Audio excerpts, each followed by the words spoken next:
Welcome to Warhammer Warscroll Review. In this video, we're going to be taking a look at the Seraphon Battalion Warscroll, Dracothion's Tale. Warscroll Review. It is an interesting battalion that can comprise your whole army and offer some tactics that drastically change how Seraphon play. Summoning is an underutilized ability in Age of Sigmar. In many cases, it is more reliable to just pay up front for a unit and to deploy it on the table.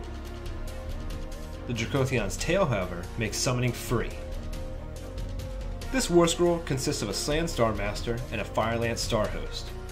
In addition, the Seraphon player may take up to 4 other battalions from the following list of Starhosts: Sunclaw, Eternal, Firelance, and Shadow Strike.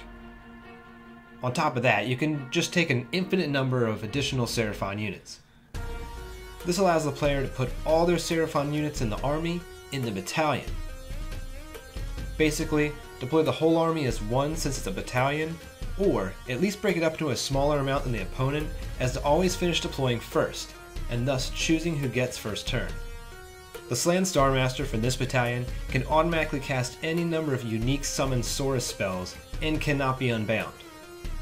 This still means the Slann can cast the same summon spell twice, and it is limited to only Saurus units. But they don't need to roll to cast, and you don't have to worry about having it dispelled. This is actually a really powerful ability and allows the Seraphon player to determine in what turn and exactly where they want to deploy their army. This can be used to deploy the whole army at once, or unit by unit, where they're needed. When used all at once, this could be a very good alpha or beta strike.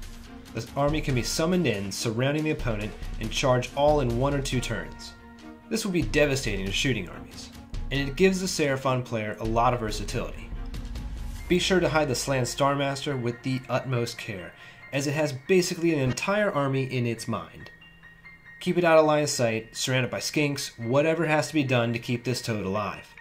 The Slann's celestial configuration comes in handy in the Dracothion's Tale. Rerolling 1s to hit in combat is great, but adding 1 to run and charge is really powerful with this battalion, making the Seraphon player only have to roll an 8 to charge after summoning. If the Seraphon player can wait out a turn, it's highly recommended to wait until this celestial configuration is active. The Slann's command ability would also protect itself and the surrounding screen unit from shooting by allowing them to reroll their saves. The Firelance Starhost is the other core component to Dracothion's Tale. The Firelance is certainly not the best battalion Seraphon has at their disposal, but it fits perfectly with the tale. This includes 1 Saurus Scar veteran on Cold One or Carnosaur, and 3 units of Saurus Knights. When choosing your mount for the Scar veteran, don't take command abilities into consideration. Not only is it often better to make the Slann the general, a player can only elect something on the table to be general after deployment. Carnosaurs are enticing options since you can drop them so close, but it may be a red herring. Unfortunately, Carnosaurs often die quickly. Though if you can spare the Skink defensive buffs, a Carnosaur will fare a bit better. Also, you should probably always drop in something equally frightening with it to keep the opponent guessing as to which to target. With either mount the Scar veteran chooses, the Saurus Knights ride in on Cold Ones. There's a Warscroll review that covers the Saurus Knights and another for the Slann Starmaster, so please check those out for more advanced tactics. The Saurus Knights are a bit underwhelming on their own, but the Firelance allows them to deal an additional mortal wound on the charge when they roll 6s to wound with their lances. But the ability the Firelance Starhost grants that really shines in the Dracothion's Tale is Azerite Hunters. This roll adds 3 to any run and charge rolls made for knights within 10 inches of the Scar veteran from the battalion. When summoning the knights, you'll only need to roll a 6 to charge a unit, which is pretty likely statistically. A Seraphon army can further increase the odds with the Slann Starmaster's configuration that adds 1 to charge rolls. With these battalions, it may be a good idea to take 1 unit of 10 and 2 units of 5 Saurus Knights. This larger unit makes the turn the army strikes even more potent. I think it's perfectly legal to say the Slann can automatically summon 10 Saurus Knights in a turn. The only stipulation to the Tale's ability is that the summoned unit have the Saurus keyword and must come from the battalion. The casting roll is automatically produced. This battalion doesn't have to be about dropping an entire army of Saurus.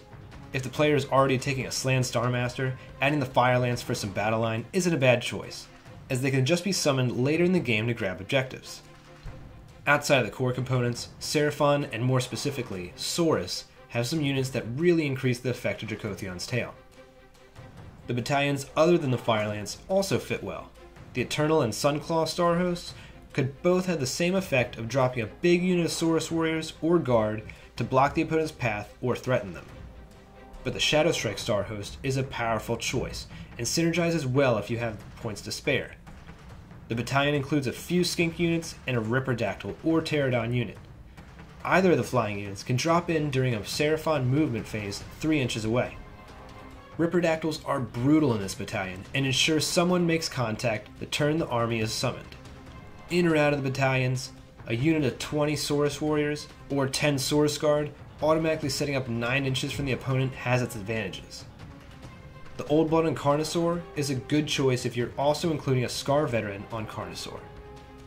Having the 2 big beasties summon at the same time can be a bit scary, especially if the Saurus Knights are able to tie up their main threats. The Astrolith banner is a perfect Saurus unit to include in the tail. Summon it right next to the combat units and drop the flag there. The ensuing rerolls to hit will further increase the effectiveness of the summoned units. Likewise, the Saurus Old Blood on foot allows reroll to wound rolls of 1 for Saurus units. This aura only affects units 5 inches away though, so keep that in mind. While only Saurus units benefit from being automatically summoned, there are a few Skink units that synergize well. Because this Slann is so important, it's a good idea to keep a Skink hero or Troglodyte around to use an Arcane Vassal. Keep the Slann out of range as much as possible and cast Summon through the Skink. Sometimes it is even worth it to summon a Skink hero normally to increase the range of the summoned spells. This can be used to first turn charge pretty easily. Summon a Skink hero 15 inches up and then summon the rest of the army up another 18 inches, giving the Slann summoning an effective range of about 33 inches. If the Skink is near the middle, this will cover almost the entire board. Since the Seraphon player is free to concentrate their force wherever they need it, a Skink Priest is also a good idea. Its 8-inch aura can be used to allow reroll saves of all the models dropped down. Chameleon Skinks are also a decent option and synergize well since they can redeploy mid-game and can be used when you need them. Seraphon Allegiance abilities offer a few great synergies with Dracothion's tail. Lords of Space and Time let any unit in on the teleporting fun, not just Saurus units. Use this on a Troglodon, a Bastiladon, or a Dreadsaurian, 2 varying effects. If put up against the right target, the Troglodon may get its shooting attack off and get a more likely charge. Bastiladon are also excellent for trying to shoot the units screening the enemy's important models. If the Seraphon player can wait to summon their army, taking a few turns to chisel down the defenses may be worth it. As far as command traits go, Seraphon have a couple options. Vast Intellect would allow the Seraphon player to save on some Skink hero models since they don't really fit into the army very well. Curse of Fate and Summon Starlight, in conjunction with Mystic Shield, make the Slann more independent. It can be also cast on itself to protect the Slann in the turns before summoning all its Saurus units. Once the army is summoned, the Slann can start sharing the buffs if it needs to. Great Remember also works well with the Dracothion's tail. This command trait would allow the Seraphon player to use Lords of Space and Time twice a turn. This has a few functions. The obvious is to summon 2 units up with the summoned force. Another purpose is to use both teleports on the Slann itself. The first one to put it in range to summon where it needs to, and again to pull itself out of range and line of sight. In terms of artifacts, Seraphon have a few options here as well. Incandescent Retrices can be given to a Slann to give it some extra survivability. The first time it dies, it will have a chance to come back with D3 wounds on a roll of 3 up. It can be placed within 12 inches of where it lost its last wound. This is necessary since the Slann is so important. None of the artifacts will give the Slann a better boost. Coronal Shield and Blade of Realities are both decent augments to the Firelance Scar veteran, or any Saurus hero in the army. Light of Dracothion is fitting in name and playstyle, equivalent to a Warhammer Fantasy Dispel scroll in that it automatically unbinds a spell.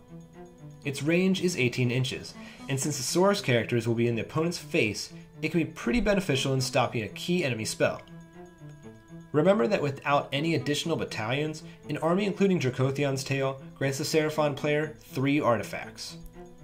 At bare minimum, this battalion is going to cost around 800 points. This sounds kind of expensive, but it does come with all the minimum requirements for a 2000 point army. When facing a Seraphon army using this battalion, the key to victory is mostly in the army deployment. Make sure to have a layer of chaff in front of your models to ensure Seraphon don't charge your important stuff first turn. Destroying the Slann Starmaster before it summons its army will basically guarantee victory. The Dracothion's Tail receives 4 out of 5. It offers a completely different playstyle to Seraphon and adds a lot of versatility to the army. What do you think of the Dracothion's Tail? Would you use the battalion? What Warscrolls would you like to see reviewed on the channel? Leave your answers and thoughts in the comments section below, and thanks for watching.